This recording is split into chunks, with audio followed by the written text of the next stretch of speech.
ಇವತ್ತಿನಿಂದ ಐಪಿಎಲ್ ಹಂಗಾಮ. ಇವತ್ತು RCB versus SRH. High voltage ಪಂದ್ಯ ವೀಕ್ಷಕನಿಗೆ ಪ್ರೇಕ್ಷಕರು ಕಾತರದಿಂದ ಕಾದಿದ್ದಾರೆ. ಚಿನ್ನಸ್ವಾಮಿ ಮೈದಾನದಲ್ಲಿ ಇವತ್ತು ಮೊದಲ ಪಂದ್ಯ.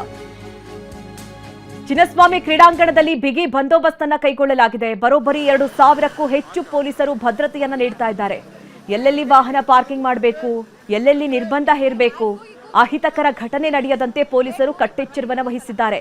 ಏಕೆಂದರೆ ಈ ಹಿಂದೆ ಆದಂತಹ ಘಟನೆ 11 ಜನ ಏನು ಕಾಲ್ತುಳಿತದಲ್ಲಿ ಸಾವನ್ನಪ್ಪಿದ್ರು. ಅದಾದ ನಂತರದಲ್ಲಿ ಮೊದಲ ಐಪಿಎಲ್ ಪಂದ್ಯ. ಎಲ್ಲೆಲ್ಲಿ ವಾಹನಗಳನ್ನು ಪಾರ್ಕಿಂಗ್ ಮಾಡಬೇಕು, ಏನೆಲ್ಲ ವ್ಯವಸ್ಥೆಗಳಾಗಿದೆ ಅದನ್ನು ಕೂಡ ಗಮನಿಸ್ತಾ ಇದ್ದೀರಿ. ಸೇಂಟ್ ಜೋಸೆಫ್ ಶಾಲೆ ಮೈದಾನದಲ್ಲಿ ಪಾರ್ಕಿಂಗ್ಗೆ ಅವಕಾಶವನ್ನ ಮಾಡಿಕೊಡಲಾಗಿದೆ. ಟೋಟಲ್ ಆಗಿ 6 ಸ್ಥಳಗಳಲ್ಲಿ ವಾಹನಗಳ ಪಾರ್ಕಿಂಗ್ ವ್ಯವಸ್ಥೆ ಆಗಿದೆ. ಸೇಂಟ್ ಜೋಸೆಫ್ ಸ್ಕೂಲ್ ಗ್ರೌಂಡ್ನಲ್ಲಿ, ಹಾಗೆ freedom park, Garuda mall, UB city, Shivajinagar bus ನಿಲ್ದಾಣದಲ್ಲಿ ವಾಹನ ನಿಲುಗಡೆಗೆ ಅವಕಾಶವನ್ನ ಮಾಡಿಕೊಡಲಾಗಿದೆ. ಈ ಬಗ್ಗೆ ಹೆಚ್ಚಿನ ಡೀಟೇಲ್ಸ್ ಅನ್ನ ನೀಡ್ತಾರೆ ನಮ್ಮ ಪ್ರತಿನಿಧಿ ರಾಜಪ್ಪ. ನೇರ ಸಂಪರ್ಕದಲ್ಲಿ ನಮ್ಮನ್ನ ಜಾಯ್ನ್ ಆಗಿದ್ದಾರೆ. ರಾಜಪ್ಪ, ಇವತ್ತು ಮೊದಲ ಮ್ಯಾಚ್, ಸಾಕಷ್ಟು ಎಕ್ಸೈಟೆಡ್ ಆಗಿರ್ತಾರೆ ಅಭಿಮಾನಿಗಳು ಕೂಡ. ಈಗ ಪರಿಸ್ಥಿತಿ ಯಾವ ರೀತಿ ಇದೆ ಮತ್ತೆ ಏನೆಲ್ಲ ವ್ಯವಸ್ಥೆಗಳನ್ನ ಮಾಡ್ಕೊಂಡಿದ್ದಾರೆ ರಾಜಪ್ಪ?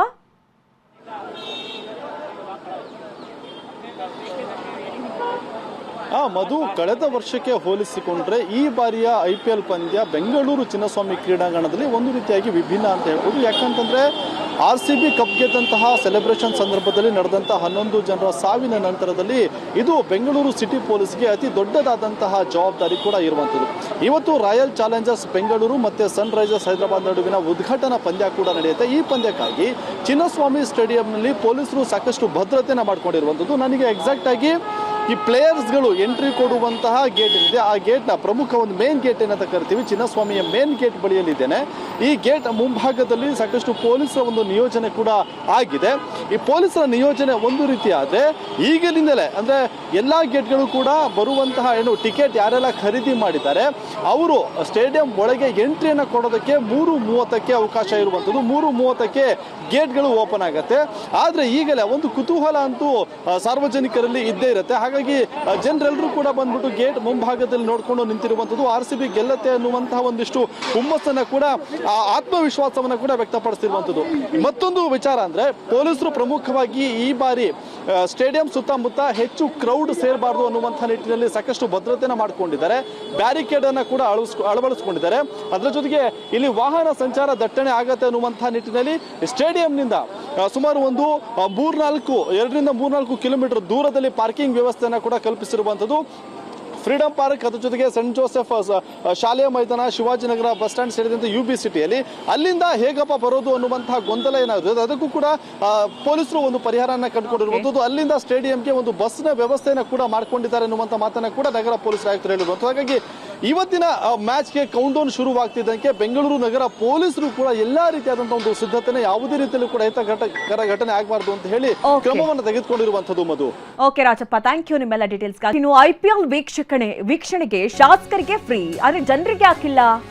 ಇದು ಮೈಸೂರಿನಲ್ಲಿ ಸಾಮಾಜಿಕ ಕಾರ್ಯಕರ್ತ ವಿಕಾಸ್ ಮಾಡ್ತಾ ಇರುವಂತಹ ಪ್ರಶ್ನೆ.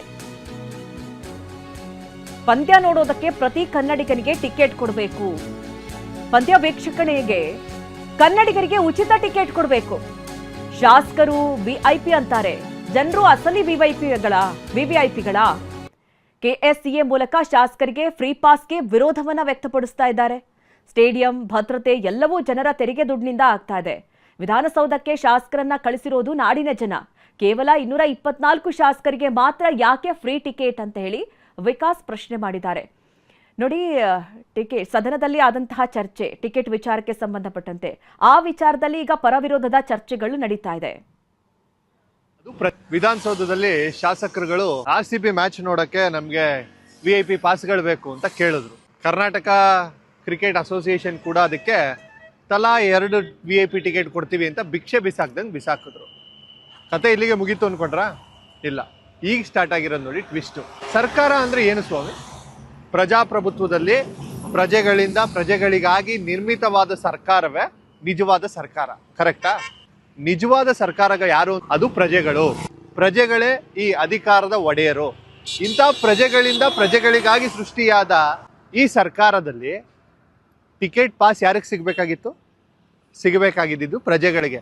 ಈಗ ನಾನು ಕರ್ನಾಟಕದ ಜನತೆಗೆ ಕರೆ ಕೊಡ್ತಾ ಇದ್ದೀನಿ, ಕರ್ನಾಟಕ ಕ್ರಿಕೆಟ್ ಅಸೋಸಿಯೇಷನ್ ಅವರಿಗೆ ಎಚ್ಚರಿಕೆ ಕೊಡ್ತಾ ಇದ್ದೀನಿ. ಶಾಸಕರುಗಳಿಗೆ ಮನವರಿಕೆ ಮಾಡ್ತಾ ಇದ್ದೀನಿ, ಎಲ್ಲ ಕನ್ನಡಿಗರಿಗೂ ಕೂಡ ಉಚಿತವಾಗಿ ಕ್ರಿಕೆಟ್ ನೋಡಲಿಕ್ಕೆ ಅವಕಾಶವನ್ನು ಮಾಡಿಕೊಡ್ಬೇಕು.